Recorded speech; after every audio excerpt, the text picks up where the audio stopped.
আওয়ামী লীগ থেকে কে বিএনপির সদস্য হতে পারবেন এ নিয়ে বক্তব্য দিয়েছেন বিএনপির সিনিয়র যুগ্ম মহাসচিব রুহুল কবির রিজভী। বৃহস্পতিবার রাজধানীর নয়াপল্টনে বিএনপির কেন্দ্রীয় কার্যালয়ে আয়োজিত এক সংবাদ সম্মেলনে এসব কথা বলেন তিনি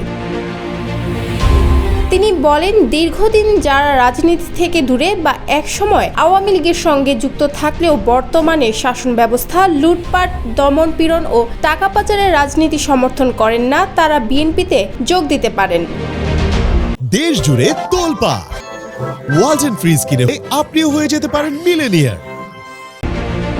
রিজভী বলেন, আমরা চাই সমাজের সেই ফ্রেশ মানুষদের যারা সত্যিকারের ভদ্র ও আদর্শবান। তারা হতে পারেন শিক্ষক, ব্যাংকার, সরকারি কর্মকর্তা, এনজিও কর্মী, কৃষক কিংবা শ্রমিক, যারা অন্তরে জাতীয়তাবাদী আদর্শ ধারণ করেন, শেখ হাসিনার ভয়ঙ্কর দুঃশাসনকে আর মেনে নিতে চান না, তারাই আমাদের লক্ষ্যে থাকা সদস্য।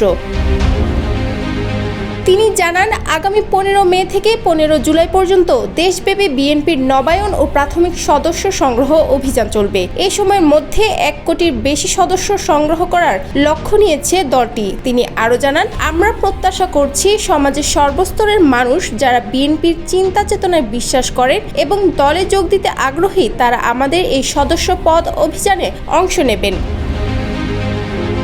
এই কর্মসূচিকে ঘিরে বিভিন্ন বিভাগীয় শহরে উদ্বোধনী অনুষ্ঠান আয়োজনের পরিকল্পনাও রয়েছে বলে জানান তিনি। বিএনপির এই সদস্য পদ কার্যক্রম মূলত দল পুনর্গঠনের অংশ, যেখানে নতুন মুখ ও আদর্শবান নাগরিকদের যুক্ত করাই মূল উদ্দেশ্য বলে জানান রিজভী।